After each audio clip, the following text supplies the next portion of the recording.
have been coming for years, you know that we have an annual Stanford University Mechanical Engineering Seminar Series.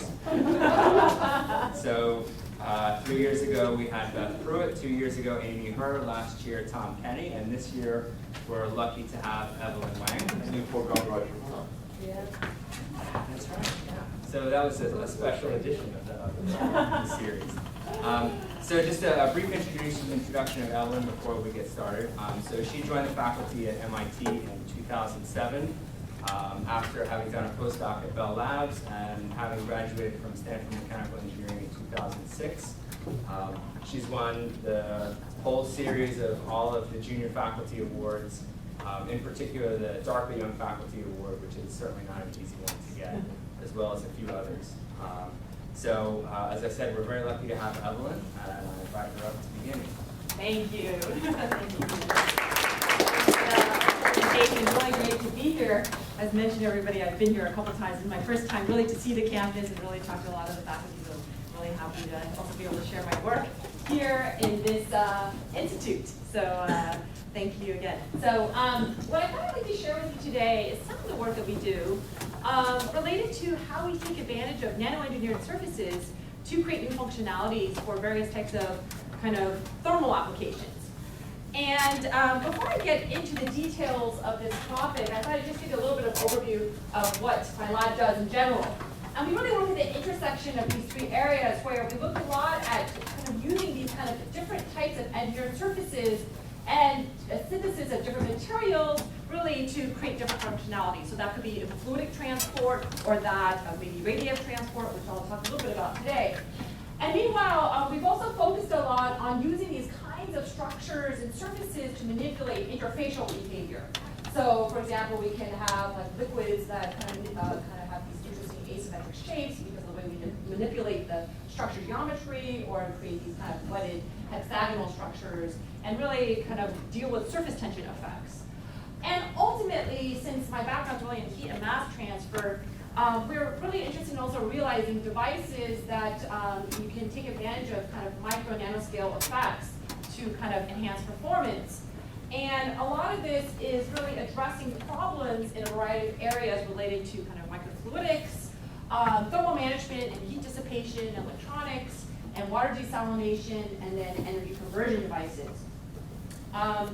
So particularly today, I was motivated by the discussions I've had just recently. I was here yesterday at a RBE summit thinking about energy. So I thought I'd motivate my talk today and think about kind of clean energy sources. And one of the clean energy sources we are all aware of is, of course, solar energy. Right? So I thought I'd give you a perspective in thinking about, well, when we think about the amount of solar energy that's incident on the land area available to us on Earth, it's about 10 to the 16th watts. And if you base on the statistics reported in 2012 by the IEA, in fact, when you think about how much human consumption of energy, what's the amount of energy we consume in the world per year, it's only about 10 to the 13th watts. In fact, so we can see clearly that we have 3 orders of magnitude amount of solar energy to spare, which suggests that, in fact, we should be able to harness the solar energy in various ways to help us deal with this kind of energy crisis that we face today. So certainly when we think about these kinds of solar-based conversion processes, you typically think of 2 approaches. One is kind of conventional solar thermal approach, for example, in a solar thermal power plant design. So what you do in this process, you take advantage of the entire solar spectrum, and you then use it to drive, you heat up a fluid, say a working fluid, and you use that, such as using this parabolic trough type configuration where you concentrate this solar energy onto this tube and you pump the tube and then drive a steam cycle. Right? So that's a typical kind of conventional type approach, a solar thermal type approach that's used at the larger scales. Meanwhile, the one that's received a lot of hype in the recent kind of years is that of photovoltaics, where the idea is that you now excite using solar energy, excite using photons to generate electron hole pairs, then to utilize this kind of semiconductor device, this photovoltaic cell, to generate electricity. And certainly this offers some certain advantages, such as the scalability of this and having various types of scales of these systems that are efficient, It can be relatively low cost now with that of silicon PVs. And also they're solid state in nature, which makes them maybe less complex in some ways. So we've been interested in looking at these types of technologies, but since my background has been in heat transfer in particular, I've been thinking about ways to harness the sun in the terms of heat to really generate electricity. And we're motivated by this, in particular when you think about kind of old school technologies. And in fact, one of the old technologies which take advantage of solar is that of solar thermal hot water systems. You may be familiar with this from looking at rooftops of many third world countries. China is prevalent also with this technology, where they essentially have this kind of evacuated tube that they use, that they selectively absorbs the solar radiation and minimizes emissive losses because of the coating that they use.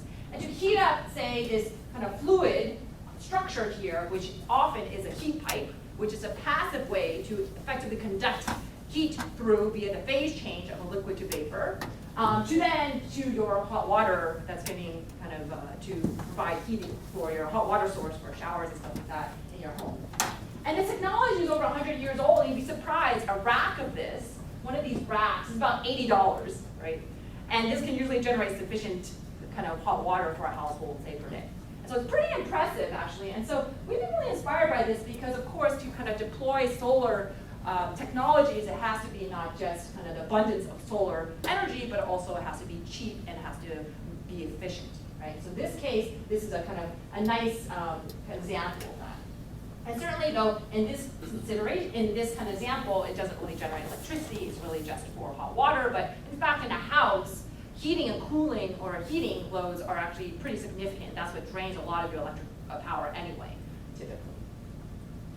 So I thought I'd start and motivate our work and think about, well, solar thermal, right? So we start thinking about these, as I already mentioned earlier, one of this kind of conventional types of ways to generate electricity is through this solar thermal power plant type design, where you really harness the energy from the sun to really, in the form of heat, to generate electricity. And two common examples are this parabolic trough, which you've already seen here, and then you also have these kind of power towers type configuration where this allows us heliostat mirrors that really concentrate the solar energy onto this, and it kind of works also on the same principle, but at higher temperatures to generate power. Right? So there's certainly a lot of investments in this area, about 8.5 gigawatts, which is about $60 billion of investments in this area. So certainly there's a lot of promise in this. However, if you start looking at the details of these systems, you can see that in fact they are not that efficient right now. So when you think about the conversion process from the solar energy to thermal processes, right, to heat up this working fluid, in fact, typically it's about 55% efficient. And then from the thermal to electrical conversion, which is using the steam cycle, it's about 25% efficient. So the total efficiency of these systems are only about 10 to 15%. Right? So certainly there's opportunities for improvements. We've done work, which I won't have time to talk about, in thinking about how to improve kind of the solar to thermal conversion processes by kind of developing various types of absorbers, in this case, these kind of solar absorbers. One mechanism that I'll just briefly mention are these kind of nanofluid-based absorbers. And the idea here, as you have these absorbing nanoparticles, this could be carbon-based particles, and you kind of immerse it in a fluid.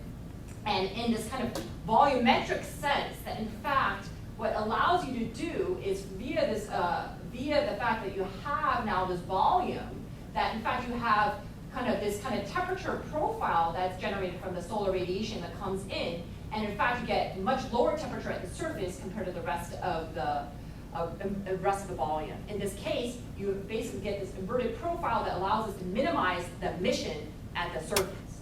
And this way, basically, you can get a much more efficient absorber and also allow for storage. So this actually acts as a kind of promising way to kind of think about how we can maybe more efficiently do this solar to thermal conversion process. But I won't talk about the details of that, and what I thought I mentioned then, the focus of this work on these kind of large-scale power plants is in fact this focus on this aspect, which certainly is not just for solar, but it could also be for any kind of power plant design that takes advantage of steam, that uses a Rankine cycle, for example. And in particular, when you think about this kind of conversion from this thermal to electrical conversion, which is only about 25% efficient, a significant contribution to the inefficiencies, in fact, is because, of course, we're going through phase change, right? From liquid to vapor phase change. And vapor back to liquid, and the condenser is a significant portion of this. So, problem. So in fact, when we start to look at, this is just some data, this is looking at the net efficiency as a function of various components in this kind of steam cycle. And it shows that, in fact, one of the largest improvements in the net efficiency, which can be about 2%, is if we can decrease the steam condensation temperature, which in turn reduces the turbine back pressure to really increase the efficiency of the system. In fact, at 2% doesn't seem like a lot, but when you think about the amount of power that's generated from these kind of plants, for example, on the order of gigawatts, 2% is a significant amount, right? So we've been really interested in thinking about, in fact, this condenser design. And think about how we can improve the heat transfer from the condenser such that we can really enhance the efficiencies of these systems. And I thought I'd mention another related problem.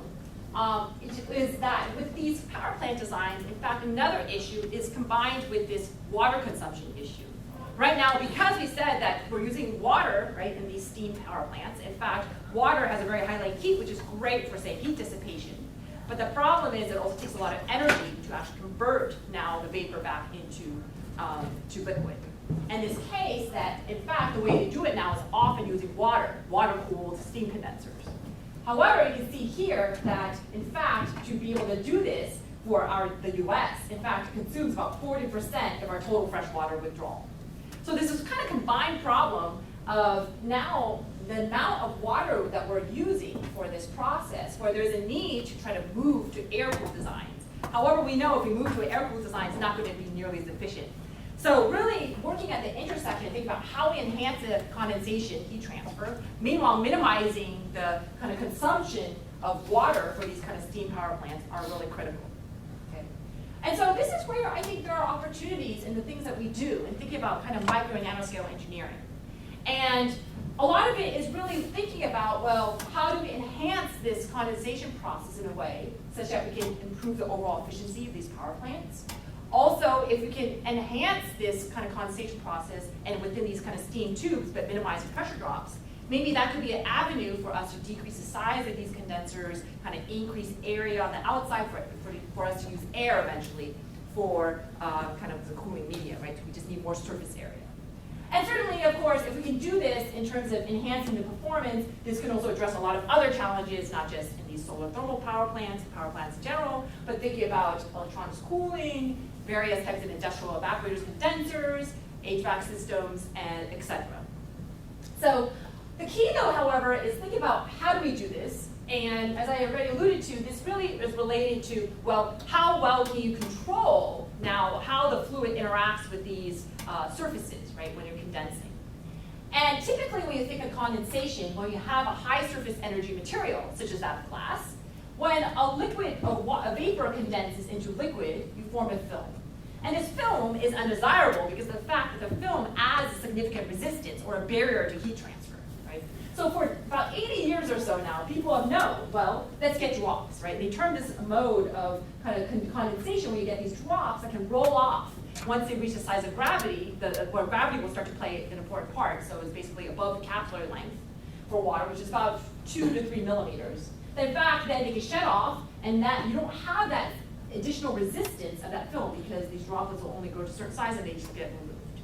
So the whole, kind of for the past 80 years, they've been focused on, well, how do we harness this dropwise type behavior so ultimately to enhance heat transfer performance?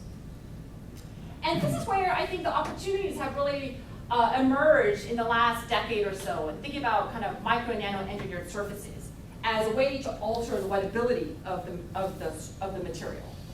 And this field has evolved in the sense that now we have much more control of the kinds of structures that we can create. For example, if we create these kind of nanostructured pillars, say even in silicon, then we can coat it with a silane to make them, and the combination of the coating as well as the topography can make something like this super hydrophobic. So where the contact angle is very high when you place a water droplet on the surface, greater than about 150 or 160 degrees.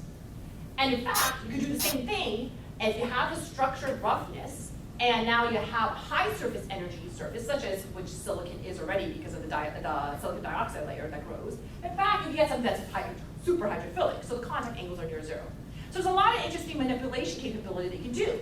And in fact, in the field, in the recent years, the fields have shown that you could even do more intricate structures, such as these nanonails, that was done by my colleagues at Bell Labs. And now you can repel not just water, but also low surface tension liquids such as ethanol because of the way that you created these kind of re-entry cavities, and you can pin the contact line essentially.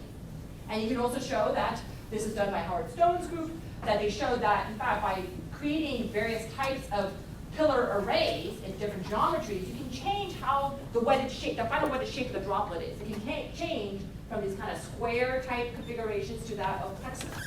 So there's a lot of interesting manipulation now because of this fine control of the surface chemistry and the geometry of these structures themselves. Certainly we've done some work in the past, and I thought I'd just highlight a few studies of just looking at fluidic transport. This is on the left. I just show how we've been able to create these kind of structures in silicon where we now have an asymmetric geometry because of the thin film that we deposit on one side. And we created, essentially what we've done is created energy barriers in all directions except one. So this allows the liquid to only propagate towards the right. And I highlight this work because this was done in collaboration with Reza here and Jim Culver here in Maryland, where a postdoc of mine kind of translated or kind of borrowed this technology from here with using the tobacco mosaic virus as a way to create these interesting hierarchical structures. And once you coat them with a silane, they become super hydrophobic because of the hierarchical structures. And in fact, upon droplet impact, you can get to very robust surfaces at very high velocities because of this hierarchy. So certainly there's a lot of interesting dynamics that you can kind of study with using these kinds of creative geometries that you make via the structure design and the chemistry. However, as I initially motivated, what we want to do is with heat transfer. So I thought I'd give you a little bit of introduction on just on wetting physics, which may help you understand some of the rest of the talk, at least on the condensation aspect. So what I thought I'd mention is that typically when we have kind of these any type of surface, when you place a droplet on a surface, that in fact this kind of equilibrium angle is defined by a force kind of balance at the three-phase contact line, which is known as Young's equation. So that's what you get as an equilibrium angle. Certainly, because not all surfaces are perfect, that anytime you tilt this, there will be a contact angle hysteresis, which is defined as a difference between the advancing and obscene contact angle. So it always takes some amount of tilt before this droplet will start to slide. It's because of this hysteresis. Now, once you have these kind of structures, though, in fact, a droplet can reside in various different states.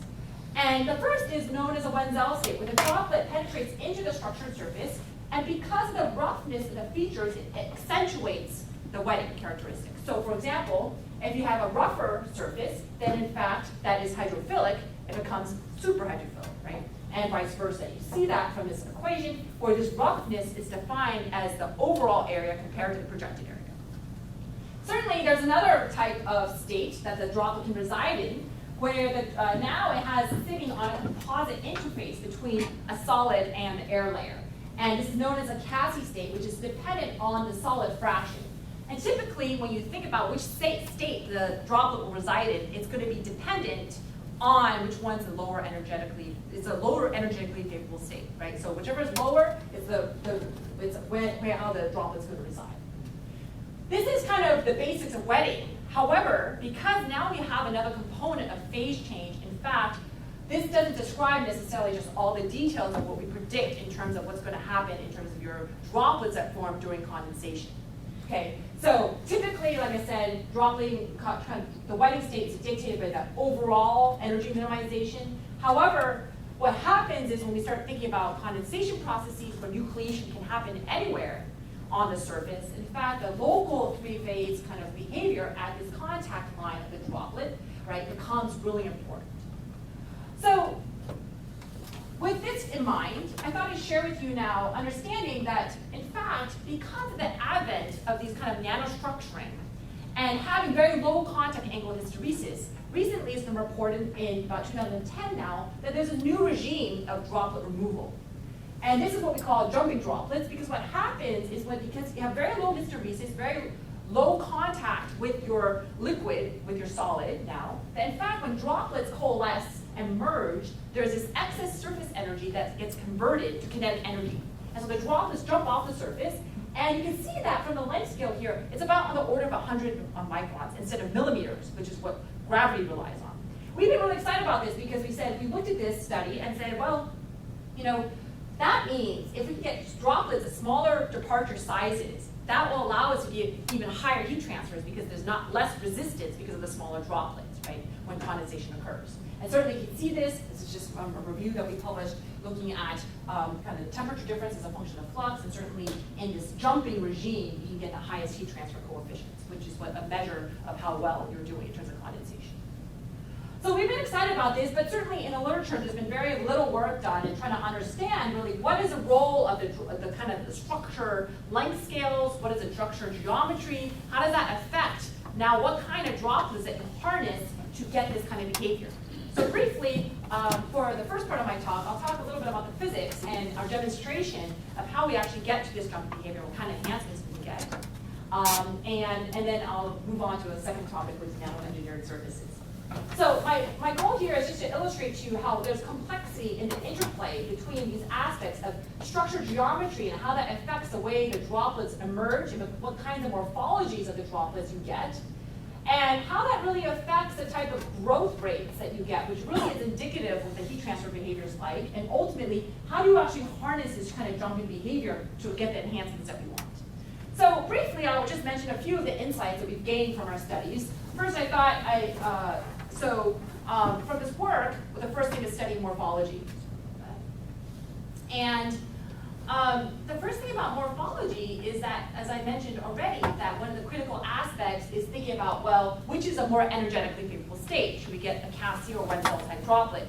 What I forgot to mention is that you want Cassie-like droplets, because if you get Wenzel droplets, they're very highly pinned to the surface, and now the droplets will not kind of get removed, right? They cannot jump off the surface, right? So typically, this is kind of the energy criteria when we look at comparison of the ratio between the Cassie and the Wenzel type energy. And what we see here from our environmental scanning electron microscopes is that you see that certainly these have different morphologies. This is more spherical. These are more highly pinned. These look like Wenzel droplets. But if you look at this energy criteria, in fact, they both suggest they should be Wenzel-like morphologies.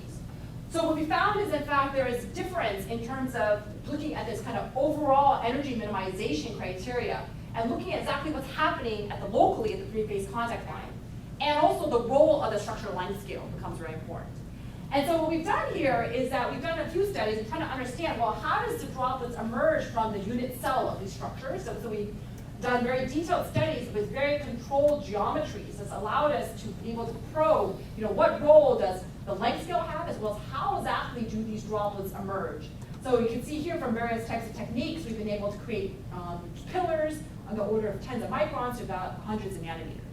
And with this kind of capability, with the visualizations, with the ESCM, as well as kind of these fabrication techniques, in fact, we've been able to develop a regime map where we've looked at now, this is a criteria. Now, this may look familiar. This looks like the energy criteria. However, what we've done is to approximate kind of what's happening with that kind of three-phase contact line. We've replaced kind of the equilibrium criteria with now the advancing angle of the droplets as they're emerging out. And it turns out this criteria suggests that this kind of non-equilibrium criteria helps us determine by which, based on which droplets will actually, this is one part of the criteria that determines what droplets will emerge, whether you're going to get these kind of Cassie or Wenzel type droplets. However, another aspect is also looking at the length scale of your structures compared to that of the coalescence length scale, so the nucleation site difference, or the distance between nucleation sites. And in fact, it turns out if the nucleation sites are too close together, basically what happens is that the droplets coalesce and kind of overcome local energy barriers. And so it really needs to satisfy these two criteria such that these can be sufficiently separated apart from each other, about 2x that of the structural length scale, and meanwhile accounting for this kind of local energy barriers and the local energy minimum, in a sense that allows us to get in this regime to give us these kind of Cassie-like droplets. So each of these points is one experiment? So each of these points is one experiment. So we've taken all sorts of, this is kind of the experimental mapping from using various types of structural length scales and also different types of coatings allow us to control the nucleation densities. You see here in the red squares is the regime you want to be in. So certainly you can see that you want to be low, kind of in a non-equilibrium sense, you want the energy to be lower, so you can ensure that you're in the Cassie type regime. And then here, we also know that the nucleation densities have to be about, or separation nucleation sites have to be 2x that of the structural length scale. So You can see that from here. So that's kind of what this tells us. However, certainly that's not the end of the picture. This only tells us the first part of it is morphology.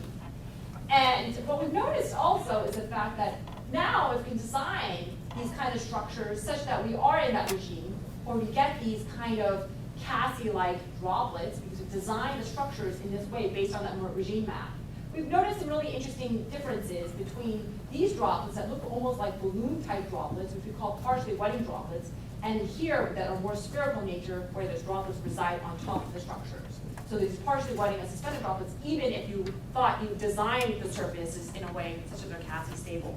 However, both of these types of morphologies allow for jumping behavior. So they both allow for this coalescence to jumping at small length scales.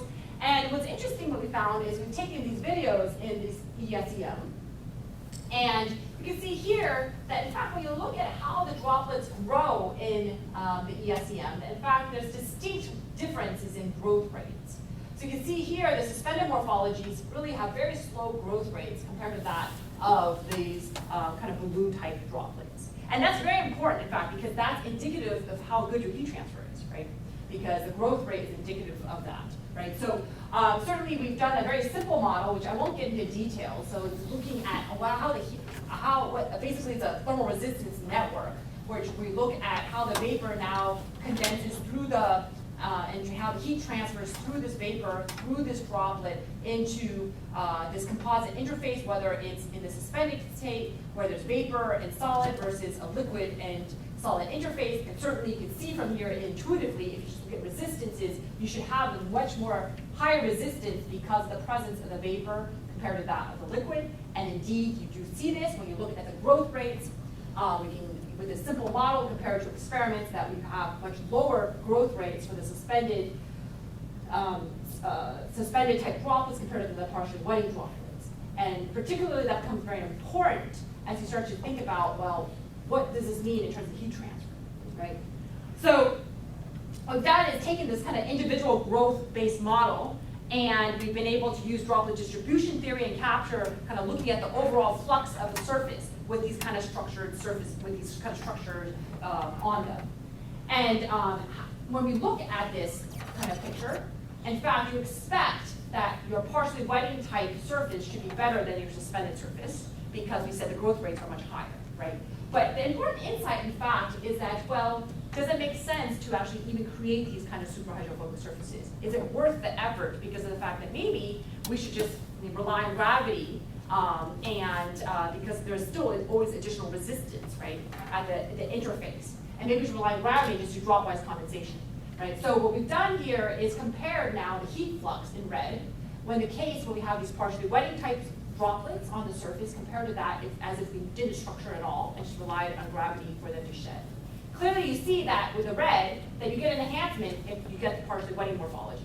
And I think the important insight, however, is next, where you see the green here, that in fact, if you look at suspended morphologies, if you get droplets that just emerge from the tops of the surfaces, that just get removed via kind of this coalescence mechanism, compared to that on a flat surface, in fact, you get a degradation in heat transfer. And this is critical because I think a lot of the field has really focused on really getting droplets to remove, right, off of surfaces. But the reality is, if you don't get the right morphologies for these kinds of designs, in fact, your heat transfer, it's a worse heat transfer, it's really a worse heat transfer performance, right? So we've been tailoring based on these insights, well, how do we kind of get really the types of structures that you want, right, to get the enhancement and demonstrate it? So based on this, what we've kind of moved on to, instead of having these really nicely controlled structures, which were great for us to help us understand some of the physics, is that we moved on to a platform that allowed us to create these kind of shard-like features. These are actually copper oxide structures that we create off of copper when we dip it in an alkaline solution. And we silanize them. And the reason we like these structures based on our understanding is that because of the sharp tips of these structures, this almost always ensures you'll get growth from within the structures rather than on the tips, because it's really not thermodynamically favorable for you to grow right off of those tips. Also because they're relatively short in height and has a relatively high thermal conductivity that will enhance performance also. And finally, the one thing that we really wanted was that to do really proper thermal measurements of this process, we wanted to coat them onto tubes. And so this kind of process is really amenable because it's a wet process, or it's a chemical process. You can just dip these tubes and you can create these kinds of structures on them, and you can pretty much do them on any type of form factor, and it's pretty scalable. So we started with these structures, these copper oxide structures, and as I mentioned, we had to silanize them because copper oxide is intrinsically hydrophilic. So we made them hydrophobic. We get this coating, of course, with the structure, they become super hydrophobic.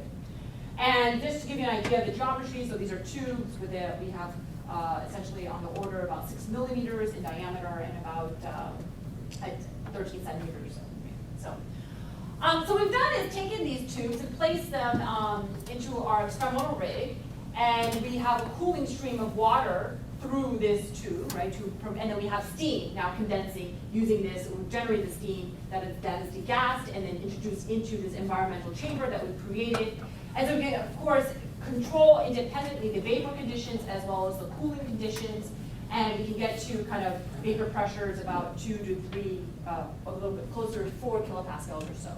We do visualizations also in this chamber, and of course we want to look at, well, how does it perform based on our understanding of this. And so for reference here, we show is some videos of what happens when we expect to have just typical copper surface, and we have film type condensation. And then on the right is when we silanize the copper and we have traditional dropwise condensation. You can see the droplets on the order of about 2 to 3 millimeters before they kind of fall off the surface. And finally then, we can put these copper oxide structures on there and test them. You can see that certainly that, in fact, we can harness this jumping behavior. The droplets are much smaller in diameter, as expected. And we expect this to be giving us the highest performance. Meanwhile, however, what happens, though, it depends on the conditions, right? So I should mention here, this is a supersaturation, which compares your vapor pressure compared to that of your saturation pressure at the gate wall temperature.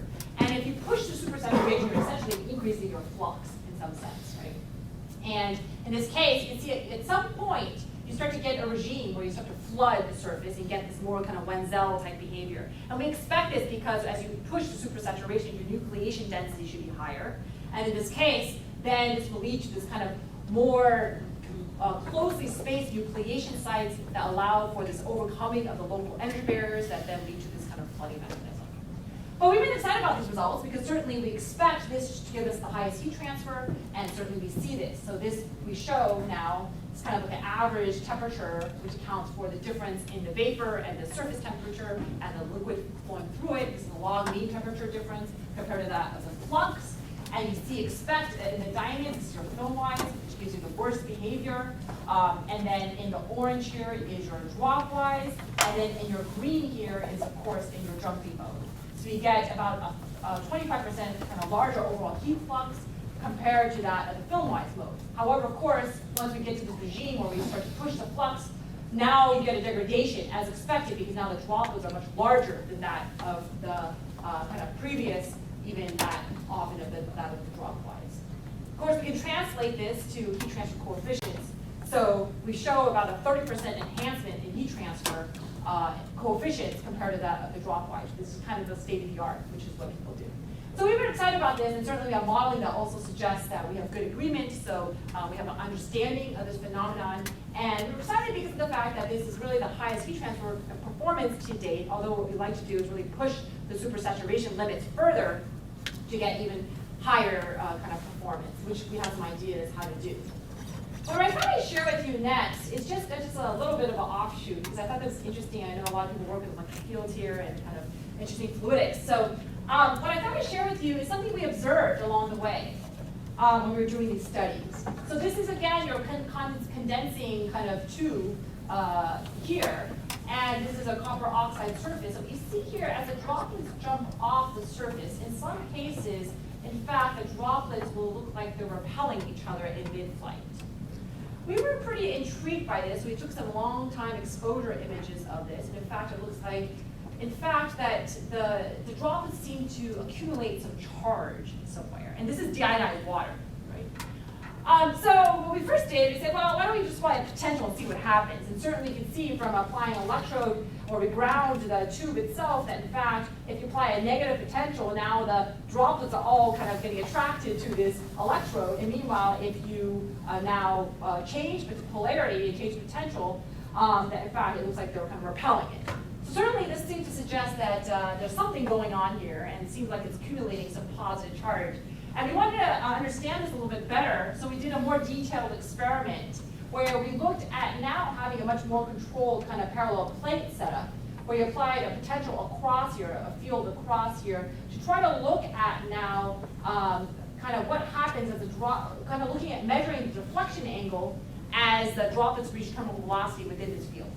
And from there, we can kind of extract from there what the droplet charge is based on a simple kind of force balance. And turns out, as we expected in the beginning, that there should be kind of two regimes of this. So when we look at droplet charge, in the initial case, what we envisioned is that because based on what we know about how droplets kind of nucleate and grow from within the structures, that in fact first, that the droplet will now change its contact angles as it's growing and emerging outside of the kind of structure length scale here. So in fact, we expect the charge to be about constant. And in fact, then you start to see this increase, kind of, which is dependent on kind of R squared, which is like the surface area, right? And this seemed to be indicative of that, in fact, there seemed to be some interaction, that this charge may be accumulating because of the interaction between the droplet and interface, and it's the kind of the surface, kind of this interface between the droplet and the surface. And you can see also that, in fact, when we changed the kind of electric field, it didn't seem to charge in any dependence on this electric field, which suggests that maybe it's not a dielectric effect or some type of charge electrification kind of effect. So, kind of induced electrification effect. So, what we came up with was a mechanism that we believe is why we're accumulating this charge. In fact, it has to do with kind of time scales. So we know that because we have these coatings on them, we know that typically these kind of coatings have a negative zeta potential, right? So we know that if we now have this coating that has a negative zeta potential, when we have, say, even deionized water, what will happen is kind of the deionized water will become OH and H plus, right? OH minus and H plus. And what happens is that you can kind of form this kind of electric double layer as the droplet now comes in contact with your negative zeta potential surface, which is coating, right? And certainly you can form this electric double layer. However, because now as the droplets coalesce, in fact, there can be kind of timescales related to the coalescence event and compared to what happens as now the charges, once they form this electric double layer, as they now like kind of migrate towards a bulk via electrophoresis or diffusion, right? So in this process now, because of this kind of jumping phenomenon, where now when you first form this electric double layer, in fact, if there's enough time for now the charges to neutralize, in fact, then you should envision that you should have no net charge. What we think is happening, however, is when we compare this coalescence timescale, because it's coalescence of droplets, right, as they're jumping off, compared to that of the diffusion timescale and the electrophoretic timescale, in fact, this coalescence, it's much faster for the coalescence event to happen compared to that of diffusion and electrophoretic timescale. You can see that from this, at least based on the droplet radii that we're dealing with here, which is on this order. And because of that, in fact, what happens is not enough time, right, for the droplets to become net neutral. And so what happens is then the droplets now gain this net charge. So we've been interested about this not just because of the mechanism, but certainly that suggests that there are opportunities that have not been uncovered before in terms of using electric fields to manipulate droplets. So in this case, now you can imagine, because of this charge, that we can now create a cage, right, to allow us to, in fact, use this external field to remove droplets and prevent the return of these droplets because of the fact that, in fact, there's vapor entrainment effects that happen. And certainly by applying this field, you can see here, this is just looking at the flux again of the log mean temperature difference, that in fact, by applying a field of critical kind of potential, in fact, that because that we can prevent this kind of return of droplets because of the vapor entrainment effects, we can get to almost about 100% enhancement now, compared to that, what we initially showed, about 30%. However, we're still limited by our supersaturation in this case because of the fact that it's not, you don't have enough energy essentially with your field to extract and really pull off droplets that are really pinned on the surface. But also I think this adds some new opportunities in terms of thinking about how we can take advantage of these kind of surfaces and these structured surfaces in a way to maybe think about power generation or some other concepts like that, right? So I think that because of the fact that we can manipulate the structures, the surface coatings, and to create these kind of charged droplets, there's a lot of opportunities that we can further develop as we move forward. So in summary of this section, I just showed you just kind of one study and motivating this work on enhancing condensation and showing you that certainly structured surfaces have a role in manipulating wetting behavior. And certainly this also can add new insights and opportunities for ways we can harness these kinds of droplets for other types of applications as well. For the rest of my time, I thought I'd come back to this slide and talk about also another opportunity where I think engineered surfaces can be utilized in a different way. We talked a lot about kind of the solar thermal type process, where really the opportunity is taking advantage of the whole solar spectrum. And we said, well, one of the problems of photovoltaic cells, while they're scalable and can be solid state and low cost, the challenge is that they can only take advantage of the photons above the band gap of the material to generate electricity efficiently. The rest of it is really wasted. But certainly there are advantages in this, and I should also mention with thermal processes, storage is really kind of much easier, right, than that of electrical storage. So we've been interested in thinking about, well, how can we take advantage of these kind of processes and think about thermal processes as well as PVs to really efficiently generate electricity. So as I mentioned already, PV has these limitations alone because it doesn't really take advantage of these sub-band gap photons. And in fact, if you now also have photons that are way above the band gap, that can lead to thermalization effects. So it's really, you want to be in kind of a range of photons, right, to really target near the band gap to really get efficient electricity generation for that of photovoltaic cells. So we've been working on a concept called solar thermophotovoltaics. And really the concept is very similar to that of PVs, and that's part of solar thermal systems.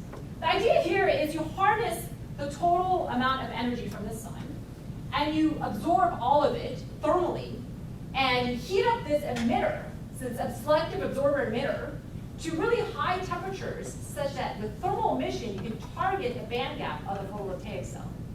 And theoretically, from doing this kind of broadband kind of solar collection of solar radiation and tuning it to a narrowband thermal emission that's tailored for this band gap of the PV cell, in fact, theoretically you can get about 80% theoretical, that's your efficiency. Your theoretical limit is about over 80% for these SPVs. And this is way beyond the kind of Shotley-Queisser limit, which is known for photovoltaic cells, typically on the order of 30%. So this is certainly an interesting concept. People have talked about this for over a decade or so, but you can imagine there are always challenges. So one is, as you can imagine, one of the challenges is doing thermal emission, right? So if you do any kind of thermal emission process, usually it happens at pretty high temperatures. And based on kind of this Wien's displacement law, we know that basically based on the band gap of your semiconductor, that dictates what is the optimal temperature you need to reach. For a low band gap PV cell, say on the order of about 0.55 eV, which is the low band gap cell that we're investigating, in fact, you have to reach temperatures about 1,000 degrees Celsius. Okay? And so, of course, if you're at high temperature operations, then there is a lot of non-idealities you have to take into account, and because at thermal processes, there's always going to be a lot of parasitic losses. So those are the challenges. And so you wonder why people haven't really worked on this, and in fact, people have. In past kind of these STPD experiments, they've typically taken kind of intrinsic material properties that are stable at high temperatures, such as that of tungsten and silicon carbide, as a kind of emitter for these types of designs. We're going to heat up this to about as high temperature as possible. And meanwhile, but to get to these really high temperatures, they really need really high concentration optics. So the previous studies have looked at like 4,600 times concentration of the sun, right, to get to this. And yet they've only demonstrated efficiencies on the order of about less than 1%. So theoretically it says 80%, we've demonstrated, what's been demonstrated is about 1%. And certainly kind of there's still a lot of kind of energy transport and loss mechanisms that have not been fully quantified in previous work. So what we've set out to do is really try to understand, how do we, what is the role of these non-idealities that can affect this kind of absorber emitter design, which is really critical to really utilizing these kinds of high efficiencies that are theoretically possible can we demonstrate this in an experimental platform, and ultimately design spectral characteristics of these absorber emitters such that we can get to these high temperatures and also get the performance that we want. So we've been working towards this, and I'll just briefly mention some of these aspects that we've been looking at. So the first is thinking about, well, how do we design an absorber emitter with the right characteristics? And certainly there are these kind of spectral non-idealities of any type of kind of surface that you're trying to create. So ideally what you want when you look at, say, the solar spectrum, which we're trying to absorb all of it, in fact, you want to design your cutoff of your solar spectrum where the black body kind of emission spectrum overlap. So you want to really absorb as much of the solar spectrum but minimize your re-emission, right? So you always try to design your cutoff point at this point. Meanwhile, for your emitter, you want to design it such that now, we look at this, that in fact you want your emission spectrum to be able to be targeted above the band gap of the sun, right? So that's why you want to move, you want kind of emission in this direction if you're looking at energy going this way and wavelength going this way, okay? And certainly there's non-ideality, so if you get changes in what kind of behavior of whatever your spectral characteristics are, certainly that will affect what your absorption and your emission kind of efficiency based on your efficiency based on your absorption and your emission. And what we show here just briefly is that, of course, absorptance, having really high absorptance is really critical for high efficiency. And meanwhile, we really want to get to this point where we have really high kind of, it's really sensitive to the fact that if there are non-idealities on this part where you don't kind of, I should say, there are non-idealities such that if you design your surface on your emitter side such that you don't have a lot of emission below the band gap, that becomes really, if you have emission below the band gap, it becomes detrimental to your surface, to your system. So you really want to tailor some of these kind of properties of the absorber and emitter such that, in fact, you can get kind of the highest efficiencies possible in the overall conversion process. And this is where I think there's another opportunity for these kind of engineered surfaces. So as I mentioned, an absorber, you really want to absorb as much as possible. And so one way to do this, in fact, is well known that these kind of carbon nanotube structures have very good absorbers. They have almost like a near black body absorber, right? So their emissivity is in the order of about 0.996, which has been measured by us as well as reported in literature. However, the key is a lot of this is the interplay between the absorber emitter and the PV cell. So tuning the energy balance is important. And as I'll get into this a little bit further, what we try to do here is change the area ratio of how we deposit this now, the carbon nanotubes on this surface, where now we can now try to now change the energy balance by now getting smaller and smaller kind of area ratios that we've defined based on the area of the emitter and the absorber, whereas now on the rest of the surface, we've now coated it with a low emissivity material, such as that of tungsten. And meanwhile, on the back side, directly on back, is that of the emitter design. And this is where we've collaborated with Martin Solachek's group, who's really an expert in photonic crystals, where they've been able to design these kind of photonic crystal structures where you can control the layers and design the layers of these silicon dioxide silicon layers such that you control the photon density of states, and that allows us to selectively emit in the desired kind of spectral ranges that match that of the internal quantum efficiency of the PV cell here. So you can see here, this is from our experimental characterization, and this is in the red, which is from the one-dimensional photonic crystal design, and then in the purple is that of the internal quantum efficiency for the low band gap in indium, gallium, arsenide, and tinamide 0.55 EV cell. So this is a planar setup that we've been using based on these kind of nano-engineered type surface components of the absorber and emitter. As I mentioned, we're changing kind of the ratio of the emitter to absorber area, which kind of changes the energy balance in the system. And what we've done here also is because our absorber, because of these kind of inactive areas that now can kind of emit, there's still some emission from these kind of non-absorbing areas. In fact, we've kind of reflected back with a reflector shield. So we have a mirror, and essentially to reflect some of those photons back. And we suspend this in a kind of using the supports of these kind of probes here, so we can minimize our kind of thermal losses. And we put this all in a vacuum where this absorber emitter is separated to the PV cell in the order of about 300 microns or so. So the experimental setup is relatively complex, where we use the same vacuum chamber that we've done on condensation experiments. So we want to be in a vacuum environment such that we can suppress conduction and convection, minimize losses in general, and also limit the kind of the oxidation and degradation, especially at these really high temperatures. So, and we interface this with an AM 1.5 spectrum from our solar simulator, where we also have a concentrator that can get us to about 1,000 cells, okay, 1,000x concentration. And you can see within this test setup, in fact, we have a kind of a nice I guess you see here is the incorporation of our secondary concentrator to really get to these high concentration levels. And we also have the aperture in place, and we don't show the actual mechanical configuration, but it's in that planar geometry as I showed earlier.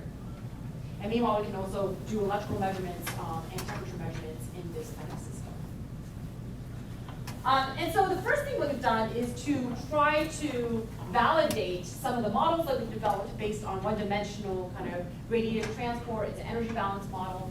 And also to try to extract what the temperature of our hot emitter absorber device is. And the reason we want to do this separately is because when we do the actual STPV experiment, we don't want to introduce more losses in our system. So any type of thermocouples act as fins or things like that. And we wanted to try to first also be able to simultaneously get the temperature.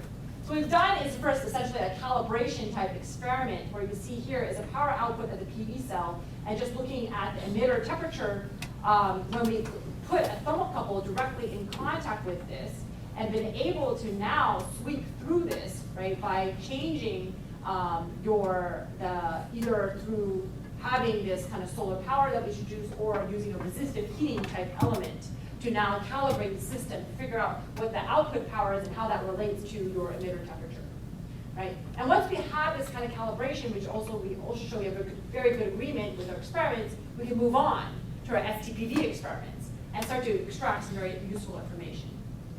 So we show here, I guess I didn't highlight in the previous slide, you can see that the kind of absorber emitter is really glowing, right? Because it's at 1,000 degrees Celsius. And you can imagine what some of the challenges are of this experiment because of the fact that you're spaced so closely to a PV cell that's operating at room temperature, right? So there's a lot of interesting kind of thermal challenges involved here. And so what we show here is what we've done is, as I mentioned, we're changing the area ratio of our emitter absorber. And you can see that, in fact, so this is a power output of our PV cell as a function of the irradiance, so it's a solar concentration, essentially, and then mapped out with that at the temperature of the absorber emitter with varying area ratios. You can imagine now, if you take a cross-section this way, so it's a fixed temperature, you expect that, in fact, as you change the area ratio, now what you're doing is you can look at essentially at this kind of efficiency metric for this black body, okay? And what you're doing is, in fact, because if you now increase your area ratio, what you're doing is because you have to maintain that temperature to get the emission to be right for the PV cell. In fact, you have to increase your concentration. And what this does is it allows us to minimize this kind of change in the energy balance by kind of minimizing the re-emission compared to that of how much solar input you're putting into the system. And with this process, it allows us to kind of increase the efficiency of this kind of the thermal process, right, on the absorber side. Okay, so now if you take a cross section this way, now this is really looking at the fixed concentration, right? So certainly, and it's interesting to see that when you look at efficiency as compared to the emitter to absorber ratio. Now there are these peaks in these efficiency, and the reason for this is because there's now a competing effect. The first is this efficiency increase because of this increase in thermal efficiency, which I just explained to you. And then meanwhile, however, what happens is you start to operate now at lower temperatures as you're increasing your emitter to absorber ratio. And of course, that will now decrease your efficiency of the conversion of your TPV conversion process. So it's really this interplay that leads to this existence of these peaks for the fixed concentration. So certainly, from understanding this, we can look at, how does our system, this kind of simple planar system, perform, right, in terms of efficiency, overall conversion efficiency. So my plot here, again, is your efficiency as a function of your irradiance, and just to compare it to that of a gray body, we certainly can show that from our results here, that we have much higher efficiencies. And in fact, we've shown that with our 1 by 1 centimeter kind of square device, that we can get to, with an area ratio of about 7, we can get to about 3.5% kind of solar to electrical conversion efficiencies, which is about 3x higher, which we've been excited about because it's pretty substantial improvement. Now, certainly this is not ideal, as I just told you earlier, that the theoretical efficiencies are about 80%, right? And of course, this is attributed to many things. One thing is you can look at is the energy kind of breakdown of this device, and where are we losing a lot of the efficiency. You can see that, in fact, with the red is exactly where a lot of the losses are. And in fact, there's a lot of kind of side losses and support losses from the configuration of our kind of geometry, as well as still because the kind of spectral characteristics of our emitter are still not ideal. Because of that, we still have significant loss of the photons that are kind of below the band gap because of the systems that we're using. But based on our model, what we show is, in fact, if we just scale up to about a 10 by 10 centimeter square area, where we've now can minimize much more the parasitic losses, right, around the sides of the device. And meanwhile, if we introduce just a simple sub-bandgap filter that exists that we can kind of commercially buy, as well as now just get a little bit of higher quality PV cell for these low band gaps. In fact, you see here we can get substantial improvements if we just tune the area ratio a little bit as well in this kind of larger scale device to about 20% efficiencies. So this becomes really exciting to us because for these low band gap cells, in fact, the Shockley Pleasure limit is about 17%.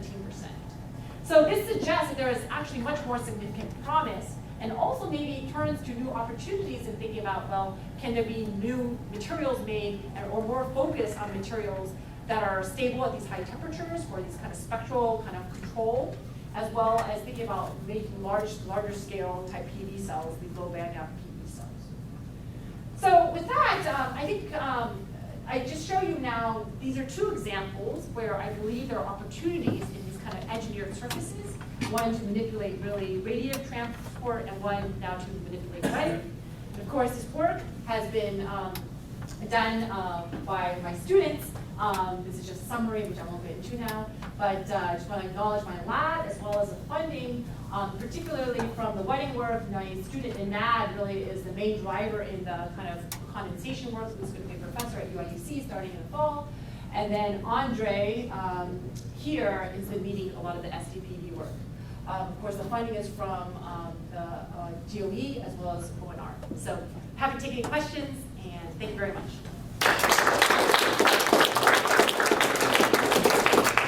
All right, any questions?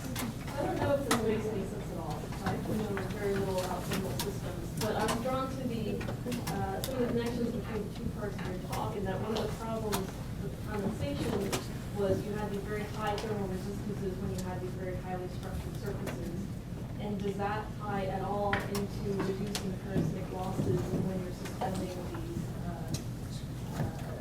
emitter portions? Yeah, it's an interesting kind of thought about this. Certainly, the higher thermal conductivity materials for the first part is to your advantage, whereas in the second part, you want really good insulators, right?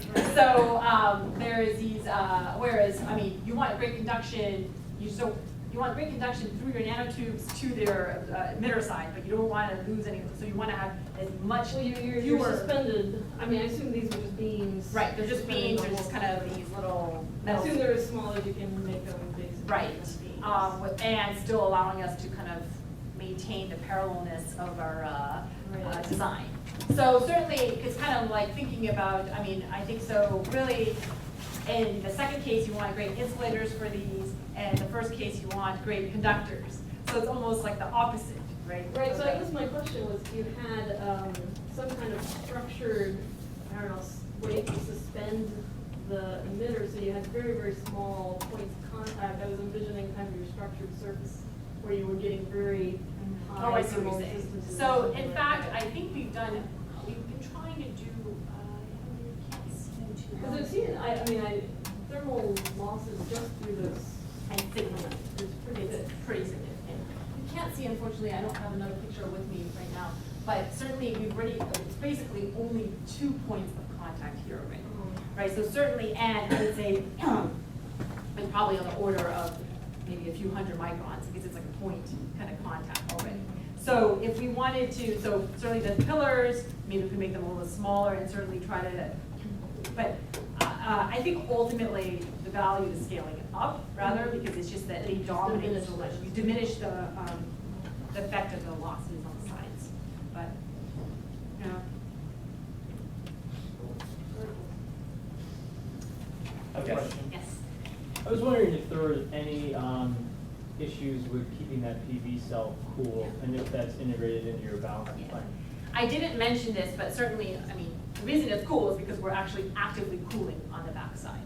And certainly, and we don't account for that in our efficiency.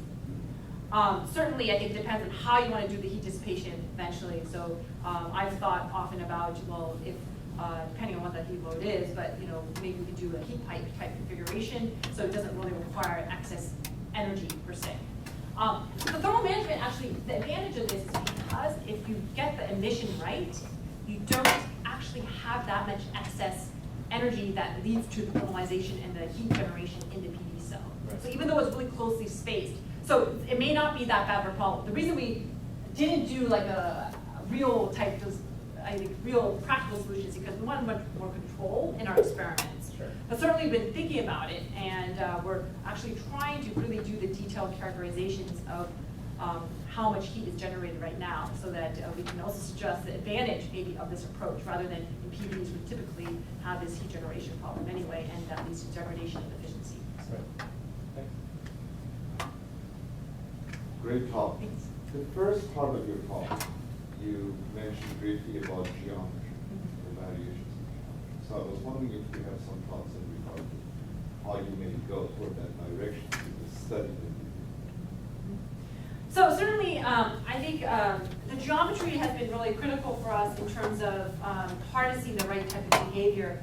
And as we ended up with these geometries, which are not as controlled, I think, so we understand now, well, certainly that, you know, geometry matters, this length scale of the structures matter, the types of shapes matter, and like in this case, we've created these kind of shark-like features because of the fact that geometry matters in terms of how nucleation happens. And certainly, especially in a lot of heat exchanger design, say in general, you want something that's cheap, so you'll never be able to have that control that we showed in the previous work, which was all done in silicon, because we wanted to understand the physics. So I think in this case, I think there's a lot of, certainly copper oxide is nice for us because I think this allowed us to kind of get to the kinds of shapes that we want and the separation distances, but we don't have control of the nucleation density, which is also important in all this.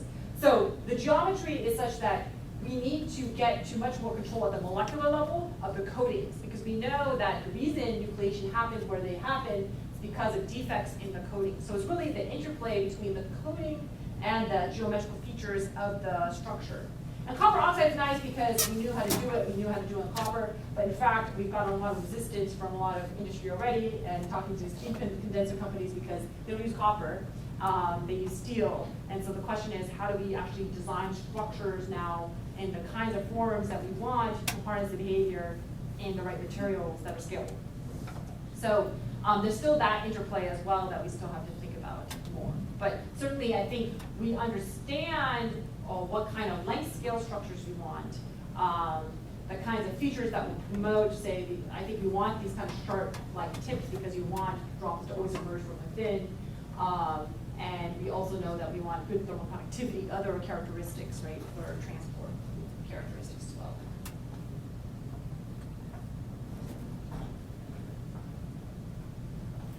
Other questions? Go, yes. This may be really simple, but I was really confused about the charge balance that you showed when the droplets were positive charge. How does charge balance happen here? There's got to be some kind of There is no, providing. so, okay, let me go back to it. So what happens here,